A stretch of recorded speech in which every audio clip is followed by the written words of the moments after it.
인생은 영화 같다고 합니다. 그런데 사실은 우리의 실제 삶은 영화보다 더 영화 같습니다. 내 평생에 감동받은 영화 수십 편, 수백 편을 모은다 할지라도 저와 여러분이 현실에서 맞닥뜨려지는 그 일들 하나하나가 그 희노애락이 더 기쁘고 또 더 큰 상처가 되고 아픔이 되어지는 거죠. 우리의 현실이 감동의 역사가 되어지는 거죠. 오늘 시편은 다윗의 시편인데 다윗이 참 기가 막힌 일을 많이 겪었던 사람입니다. 우리 교우들 중에도 사랑하는 사람을 먼저 하나님 앞에 보내고 또 건강의 문제로나 또 사업의 문제로 아마 정말 고통스럽고 하나님 앞에 부르짖는 하나님의 도우심을 구하지 않을 수 없는 그 삶의 자리에 서 있는 분들이 계실 겁니다. 다윗은 자기보다 자녀들을 앞서 보내는 자녀들이 있었죠. 참 불행한 일로 자녀들이 죽임을 당하고 또 아내도 뺏기잖아요. 아내도 뺏기고 위에 장인 어른이면서 나라의 왕인 사울을 통해서 억울한 일, 분한 일도 많이 당합니다. 주변의 동료들을 통해서도 늘 시험도 당하고 또 동족 고향 사람들 그리고 자신의 친족 요압도 친족이었죠. 를 통해서 또 많은 상처를 받고 힘듭니다. 영화 그림을 그릴 때 그 삼원색이라고 그러죠. 노랑, 빨강, 파랑 이 세 가지가 섞이면서 이제 7색깔 무지개가 되어지고 휘황찬란한 서로 색깔들이 이제 조화를 이루어서 멋진 작품이 탄생합니다. 근데 영화 인생과 같은 경우는 색깔이 아니라 희노애락을 통해서 그 작품이 그려지지 않나. 그러니까 처음부터 끝까지 참 행복한 그 하하 웃고 잔치하고 이제 감사하고 노래하는 것으로 시작해서 끝 장면도 노래하고 춤추는 것으로 끝난다. 그러면 그게 영화도 아니고 좀 코미디가 되겠죠. 처음부터 슬프고 끝까지 눈물 흘리고 또 싸우고 분쟁하고 또 괴로워하고 또 고통스러워하는 것으로 영화가 처음부터 끝까지 그러면은 그것도 영화가 아니죠. 그런 거는 만드는 이만 못하죠. 우리의 삶 가운데 정말 저와 여러분이 삶 가운데 가장 어려웠을 때가 언제였나 한번 돌아보시기 바랍니다. 그리고 그 어려움을 나는 어떻게 극복하려고 노력을 했나.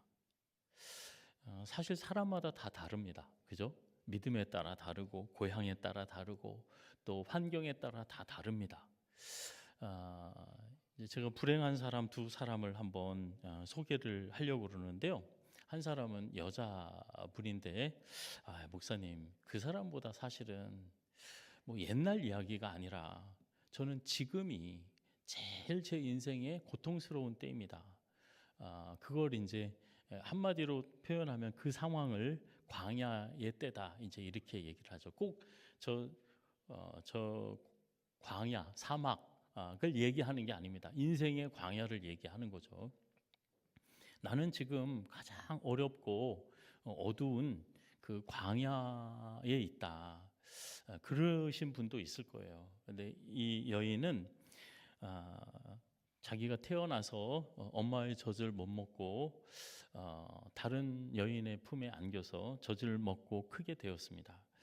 근데 어려서 또 소아마비를 앓아서 왼쪽 다리에 큰 수술을 4-5번 받았어요. 불구입니다. 그래도 얘가 똑똑해서 의대를 진학하려고 이제 한참 배우고 꿈이 많은 시절에 큰 교통사고를 당합니다. 어느 정도 큰 교통사고였느냐? 이 교통사고로 한 30번 수술을 받는데 머리끝부터 발끝까지 그 왼쪽 나머지 성한 왼쪽 다리가 11곳이 부러졌답니다. 그래서 30번이 넘는 큰 수술, 척추도 부러지고 뭐 다 뼈가 으스러진 거죠. 그리고 철근이 몸을 관통해서 이제 자궁을 다쳐서 임신하지도 못하고, 그래서 결혼 생활도 불행하고. 근데 이 여인이 그 모든 것이 포기되어졌을 때 그림을 그리기 시작했습니다. 그래서 이 사람이 프리다 칼로라는 여성인데, 많은 어렵고 힘든 당시에 제3세계의 저 남미의 많은 어려운 힘든 사람들에게 그 위로와 그 사람 버티고 견디는 거, 그 자체만 봐도 위로와 힘과 격려가 되었다는 거예요. 유대인들이 아우슈비츠 수용소에서 그 수많은 사람들이 죽어나갈 때 끝까지 버티고 살아남은 사람들, 그 중에 빅터 프랭클이라는 사람이 있는데, 이 사람은 유명한 그 심리학자가 됐습니다. 원래 학자였지만 많은 소설가들이나 또 예술을 하려고 하는 사람들은 실제 이제 체험을 하잖아요. 그래서 뭐 이상한 기괴한 짓들도 많이 합니다. 왜? 글을 쓰기 위해서, 그리고 그 작품을 만들기 위해서. 그런데 이분은 그 수용소 안에서 사람들의 심리를 이제 뭐 본인이 스스로 원해서가 아니라 연구를 하게 된 거죠. 근데 거기서 연구한 바는 아무리 건강한 사람도 마음의 의지가 약하면 이제 희망이 없어진다는 거죠. 그런데 아무리 어렵고 힘들더라도 더 어려운 일이 있으면 그 사람 가서 위로하고, 나도 배고프고 굶어 죽을 지경인데 그래도 그 빵 한 쪼가리를 조금이라도 나보다 더 힘든 사람한테 나눠주는 사람, 그 삶의 의지에 대한 소망을 포기하지 않고 낙심하지 않고 살아간, 그 희망을 두고 살아가는 그 사람이 나중에 끝까지 살아남더라. 어떻게 보면 임상 실험이죠. 자기가 원하지 않았지만 그 극한 상황 가운데에서 사람의 심리를 실제로 보고 듣고 체험한 것을 글로 쓰니까 그 심리학 그 분야에 그 아주 큰 위대한 족적을 남긴 작품을 남기기도 했습니다. 여러분, 제가 사람이 고통을 견뎌내고 극복할 수 있는 그 방법이 뭘까? 그리고 성경에서 물론 뭐 다른 꼭 광야는 아니지만 실제로 저희가 건강의 문제라든지 또 마음의 근심이라든지 뭐 문제가 안 풀려지고, 광야는 열매가 없잖아요. 그리고 목이 마르잖아요. 그리고 다 불편하잖아요. 먹고 사는 게 다 불편한 거예요. 그러니까 꼭 광야는 그 여러 의미로 해석될 수 있겠지만 광야에서라는 단어를 성경에서 찾아봤어요. 검색을 했어요. 그랬더니 일반적으로 광야에서 사람들은 어떻게 하느냐, 창세기 처음에 광야에서라는 단어가 이렇게 나옵니다. 광야에서 유리하고 방황했다. 광야에서 방황하는 거예요. 어디가 광야냐? 우리가 방황하는 거. 그 다음에 출애굽기 16장 2절에 보니까 광야에서 이스라엘 백성들은 모세와 아론을 원망했다. 그리고 민수기 27장에 보니까 광야에서 이스라엘 민족 그 회중이 서로 분쟁했다. 그리고 하나님의 명령을 거역했다. 내 명령을 거역했다. 하나님이 우리 광야에서 우리를 살피시는 거죠.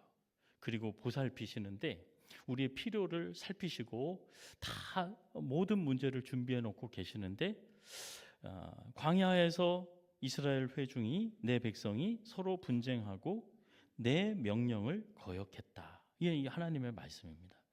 민수기 21장 5절에 보면 광야에서 이스라엘 백성들이 이렇게 얘기합니다. 이곳은 먹을 것도 없고 물도 없다. 그 다음 말을 한번 들어보세요. 우리 마음이 이 하찮은 음식을 싫어한다. 그 하찮은 음식이 뭘까요? 하나님이 매일 하늘에서 내려주시는 만나와 메추라기를 우리 마음이 이 하찮은 음식을 싫어한다. 그리고 하나님한테 이렇게 얘기합니다. 하나님이 우리를 이 광야에서 죽이려고 이끌어내셨나 보다. 죽는 것보다는 다시 노예 생활하는 게 낫지 않느냐 이렇게 얘기를 합니다. 여러분, 이게 말이 안 되는 소리죠. 하나님은 광야에서 먹이시고 입히시고 피할 그늘이 되시고 바위가 큰 바위 그늘이 되셨습니다. 피난처가 되어주셨어요. 옷이 헤어지지 않게 해주셨어요. 지키시고 보호하시고 함께 하시는데, 사실은 이 광야 생활이 우리는 먹는 게 좀 불편하고 입는 것이 불편하고 그러면 늘 주변을 돌아보면서 아버지 탓하고 조상 탓하고 또 젊은 사람들 탓하고 정치인 탓하고 또 종교인들, 목사들 탓합니다. 그리고 하나님을 탓하는 거죠. 여러분, 왜 이스라엘 백성들이 광야 생활을 하게 됐어요? 물론 모세가 이스라엘 백성들을 인도해냈죠. 그런데 왜 이스라엘 백성들이 광야 생활이 아니라 애초에 애굽의 종살이를 왜 하게 됐습니까? 형들이 요셉을 노예로 팔아먹었습니다. 거기서부터 노예 생활이 시작된 거예요. 그 노예 생활과 이 광야 생활은 하나님 탓입니까? 우리의 죄의 탓이에요. 우리가 연약하고 부족해서 그 광야에서 고생을 하는 거죠. 그 광야를 우리가 이겨내려면 이제 그 방법을 제가 이렇게 봤더니 사람들이 어떻게 이겨내나 이제 조언을 하는 거예요. 이렇게 얘기하는 거예요. 서양에는 그런 게 있답니다. 돈을 주고 가서 막 때려 부시는 거예요. 물건도 막 접시도 던지고 차도 부시고 막, 그리고 소리도 지르고, 그리고 이 문제, 물질의 문제든 사람의 문제든 문제가 생겼으면 지혜 있는 사람, 그리고 이것을 겪었던 사람, 그래서 힘 있는 나라, 또 똑똑한 사람, 경험이 있는 사람한테 찾아가서 묻습니다. 그렇죠? 그리고 이 방법도 써보고 저 방법도 써봅니다. 어떻게 해서든지 이 어려움, 이 고통, 이 방황, 유리하고 방황하는 거, 이 줄이는 문제, 좀 번쩍번쩍하고 큰 성공을 거두고 싶은데, 그러면 그 성공한 사람들 찾아가서 방법을 물어야 될 거 아니에요? 그런데 여러분, 다윗은 이 광야에서 신비한 모습을 체험하게 되어지는데, 오늘 본문 우리가 읽은 7절 말씀입니다. 한번 7절 한번 보시기 바랍니다. 한번 같이 읽겠습니다. 하나님이여, 주의 백성 앞에서 앞서 나가사 광야에서 행진하셨을 때에. 자, 여기 잘 보세요. 이스라엘 백성들이 지금 어디 있습니까? 광야에서 있어요. 그런데 하나님이 지금 어떻게 하고 계세요? 백성들 앞에서 앞서 나가고 계세요. 다윗이 어렵고 힘든 일, 그 앞에 당했어요. 지금 현재 우리의 모습은 광야에 있어요. 그런데 나 혼자 있는 것이 아니라 하나님이 앞서 나가고 계시는 거예요. 성도 여러분, 어떻게 홍해가 갈라지고 어떻게 여리고성이 무너지고 그 꼬마 다윗한테 어떻게 골리앗이 넘어져 나갈까요? 어떻게 쓰러질까요? 우리가 수로 공사한 것도 아니고 몰래 간첩을 보내가지고 그 여리고성의 밑에 성 벽돌을 빼낸 게 아니잖아요. 하나님께서 앞서 가셔서 여호와의 이레의 은혜와 축복을 주시는 거죠. 하나님이 우리와 함께 하시고 우리를 살피시고 돌보시고 우리를 앞서 가시며 우리의 장애물들을 제거하시는 그 은혜.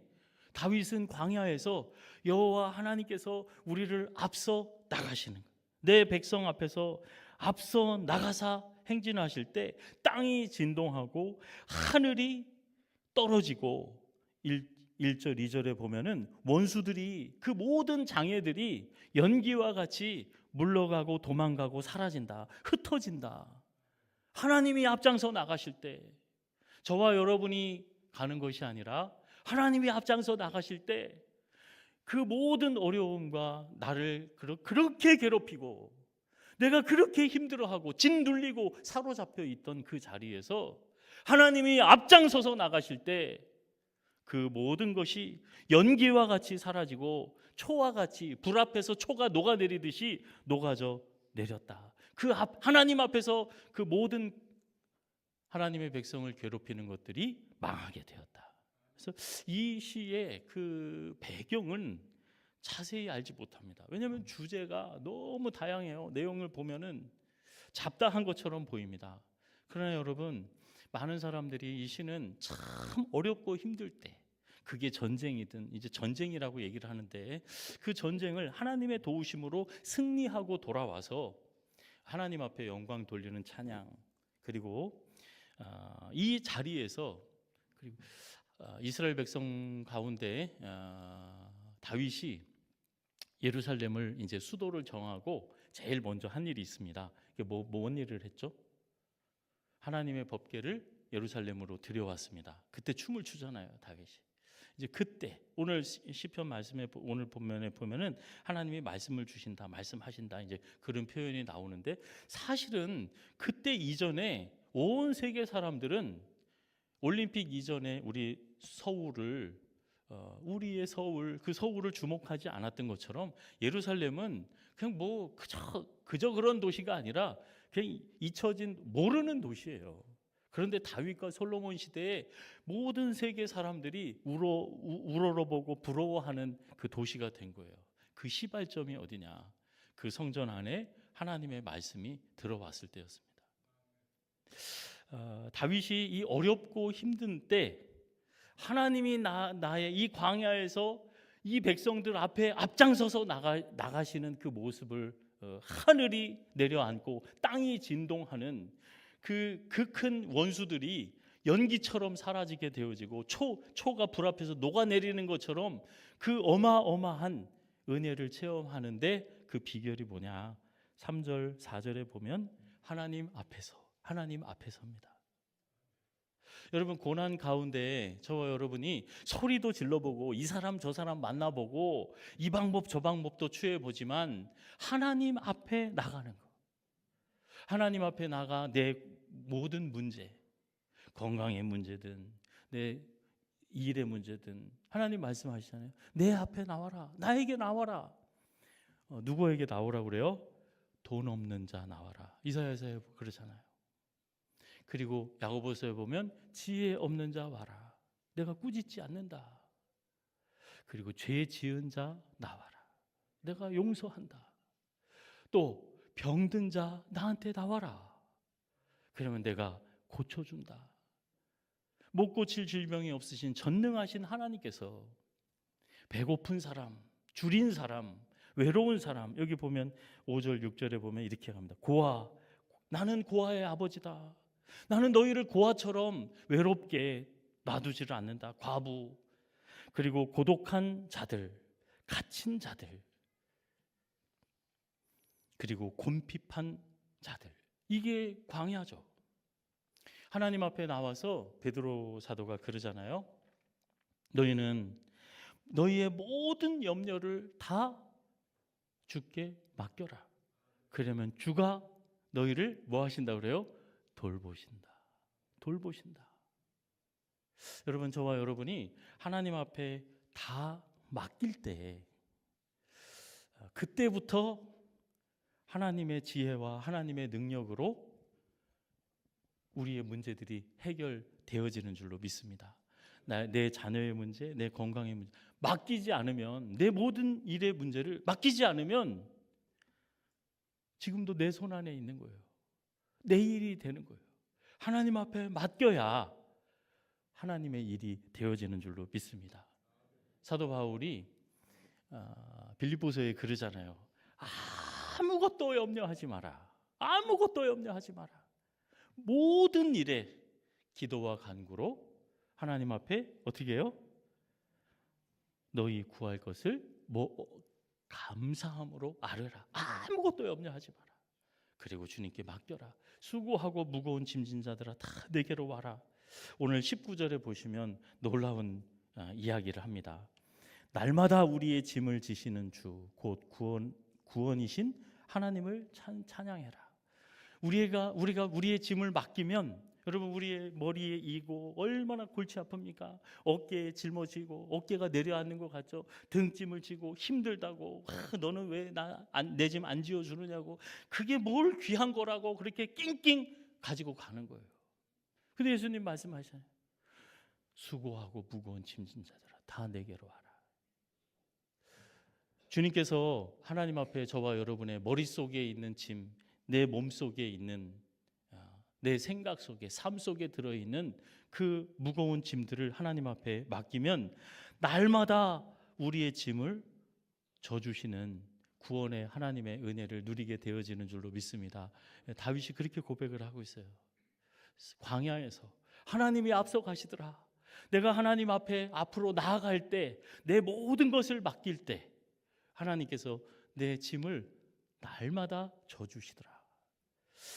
11절 22절에 보면 하나님이 말씀을 주신다. 주께서 말씀을 주신다. 그리고 그 말씀으로 저 깊은 곳에서 우리를 나오게 하신다. 즉 어둡고 사망의 그 그늘에서 그 무엇으로도 헤어나올 수 없는 그 자리에서 우리를 끌어내신다. 그 사망의 올무에서 그 죄와 그 악한 우리를 괴롭게 하고 우리를 사로잡혀서 힘도 못 쓰게 하고 낭망하고 절망하게 하는 그 올무에서 벗어나게 말씀을 보내신다 그럽니다. 여러분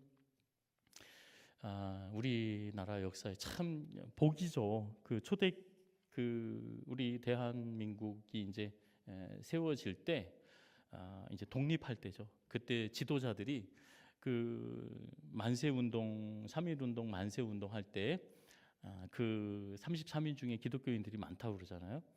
초대 대통령 이승만, 서재필, 이런 분들이 다 이제 기독교인이었습니다. 기독교인들이 많았던 거예요. 이분들이 또 미국에도 가시고 그래서 그런 이유도 있겠지만 그때 이야기입니다. 월남 이상재 선생님이 나중에 기독교인이 되었는데 감옥에 가기 전에 이 서재필, 이승만 이런 기독교 지도자들이 계속 전도를 했대요. 독립운동도 하지만 예수를 전했어요. 근데 안 믿어요, 이분이. 그런데 월남 이상재 선생님이 감옥에 갇혔을 때 여러분 성경 쪽지 하나를 발견했어요. 거기서 읽은 본문이 마태복음 5장인데 한번 들어보세요. 눈은 눈으로 이는 이로 갚으라 하였다는 것을 너희가 들었으나 나는 너희에게 이르노니 악한 자를 대적하지 말라. 누구든지 내 오른뺨을 치거든 왼편도 돌려대라. 또 내 이웃을 사랑하고 내 원수를 미워하라 하였다 하는 것을 너희가 들었지. 그런데 나는 너희에게 이렇게 말한다. 너희는 원수를 뭐하고? 사랑하고 너희를 박해하는 자를 위해서 기도해라. 축복 기도해라. 이게 말이 됩니까? 이게 어디에서요? 아니 마태복음이 아니라 지금 월남 이상재 선생님이 저 서대문 형무소에 갇혀서 여기서 말하는 원수는 누구예요?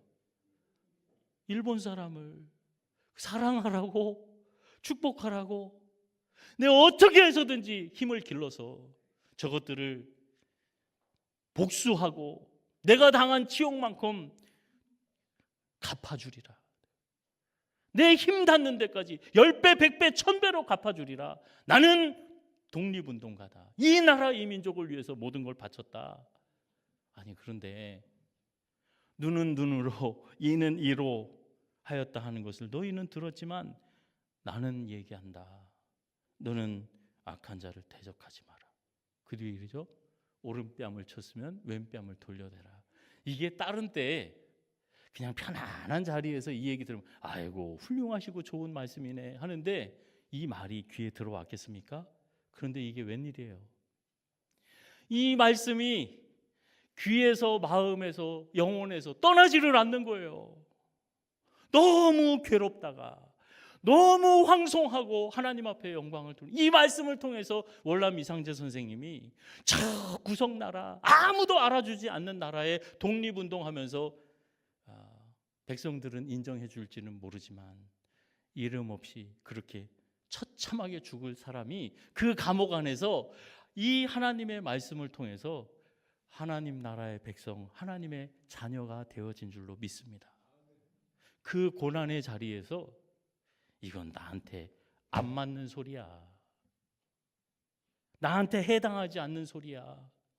여러분, 그 하나님의 말씀 곱씹고 곱씹고 그 말씀이 저와 여러분을 살리고 이 잠시 잠깐의 영광이 아니라 영원한 영광과 은혜를 누리게 하시는 하나님의 말씀이신 줄로 믿습니다.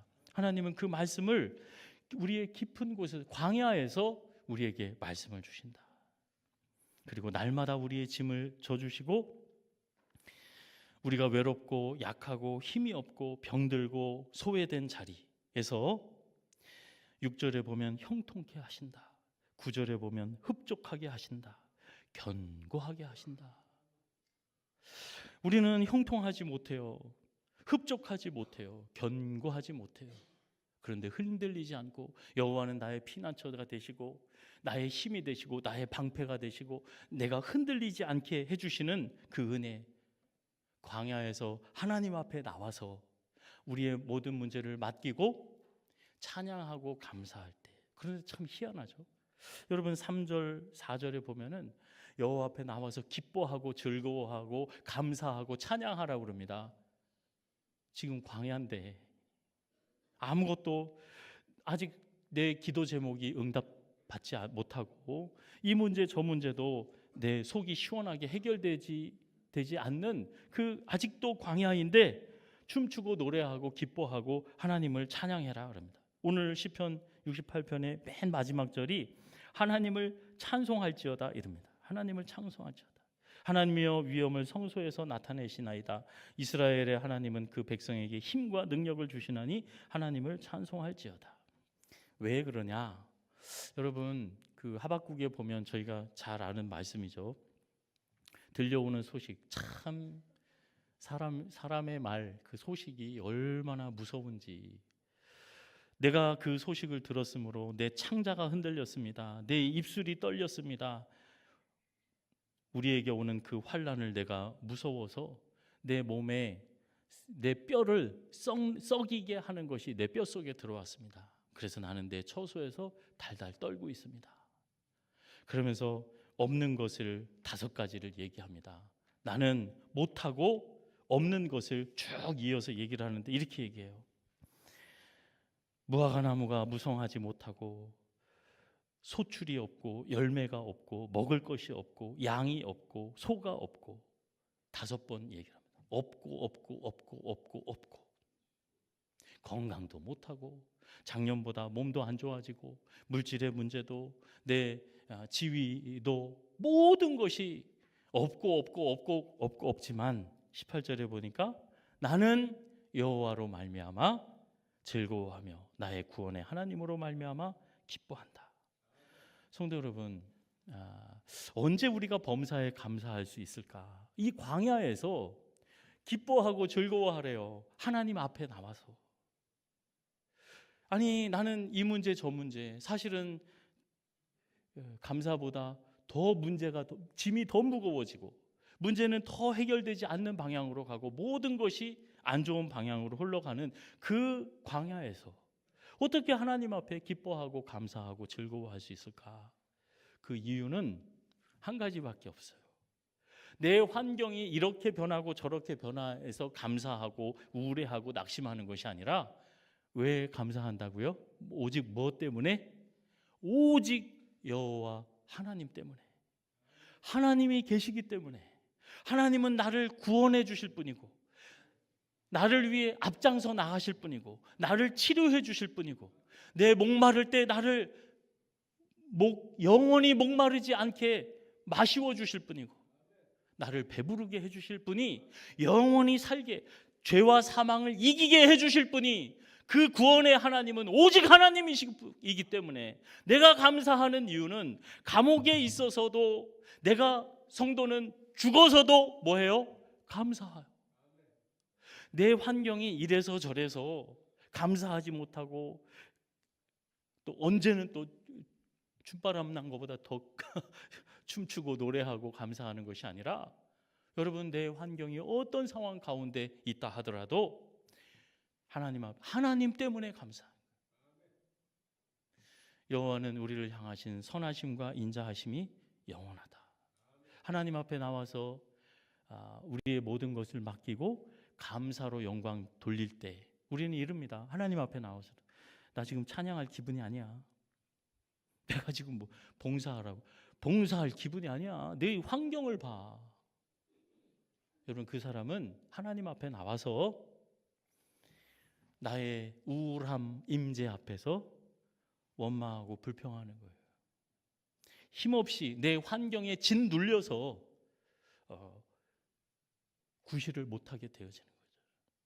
여러분, 하나님의 임재 앞에서 하나님 때문에 나는 어떤 상황 가운데서도 하나님 때문에 감사하게 되어질 때 놀라운 체험을 하게 됩니다. 28절 한번 보세요. 여기 보면 내 하나님이 너의 힘을 명령하셨다. 이게 뭔 소린가?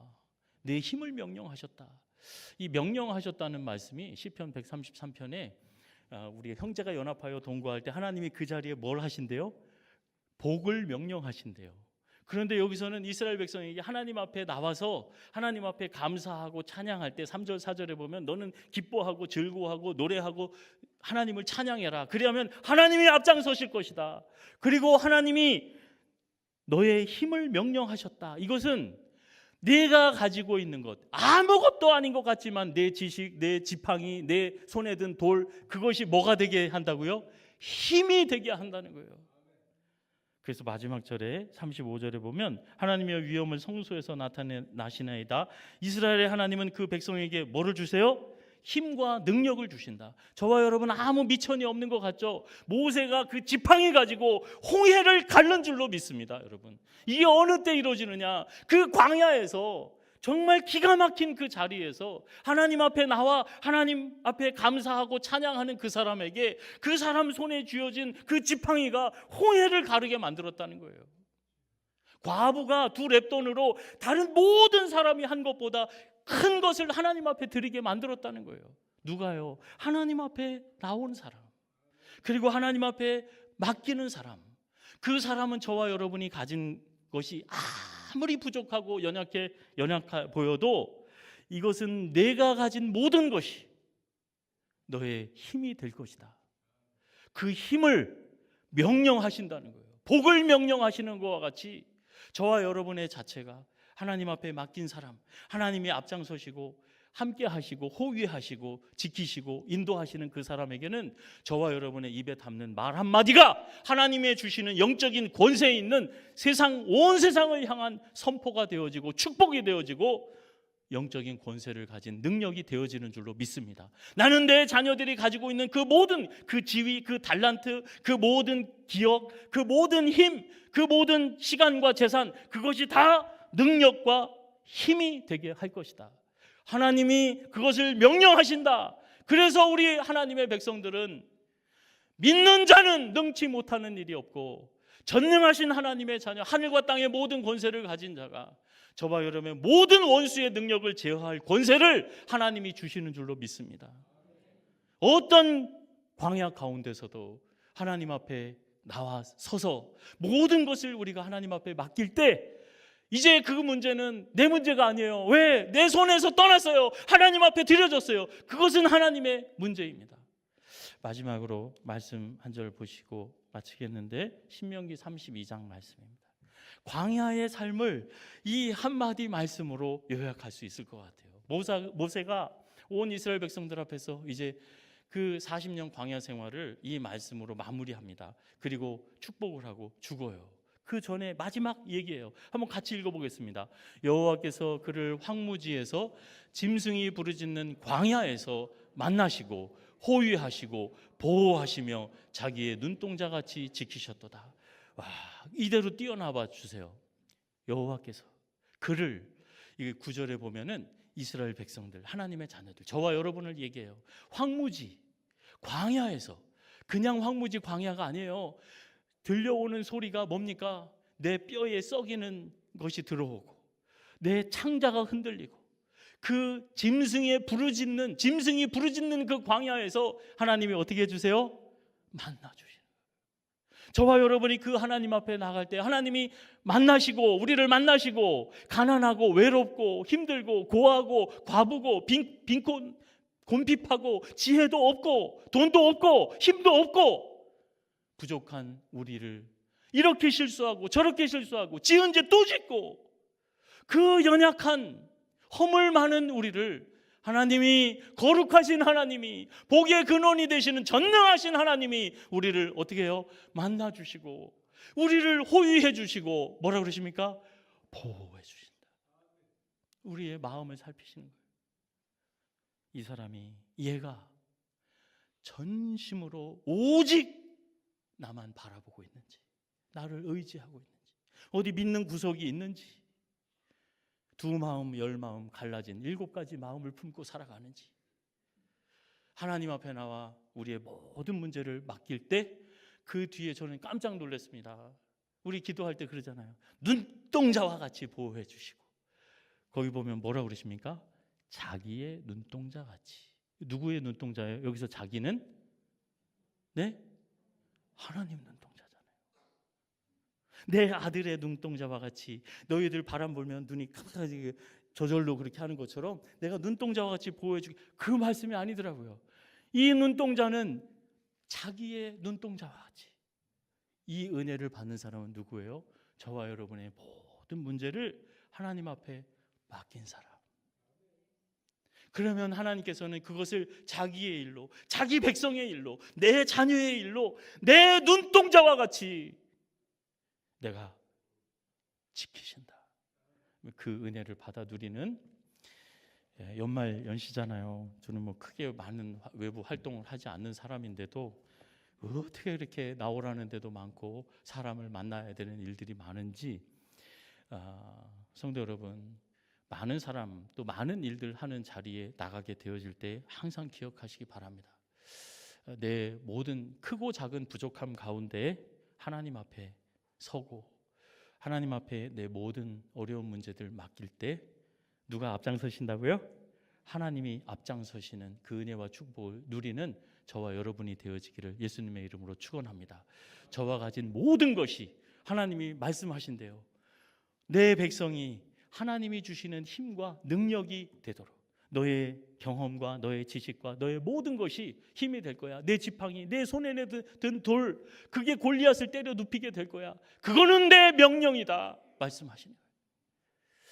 하나님의 눈동자와 같이 지켜 보호해 주시고 어떤 원수라도 저와 여러분 앞에 연기와 같이 사라지고 도망가고 흩어지고 불에 초가 녹는 것과 같이 하나님의 일에 하나님이 앞서가시는 그 은혜와 축복, 하나님이 보호하시고 함께 하시고 지키시고 앞서 인도하시는 그 은혜가 있는 이 연말 그리고 새해를 준비하는 기간이 되어지기를 예수님의 이름으로 축원합니다.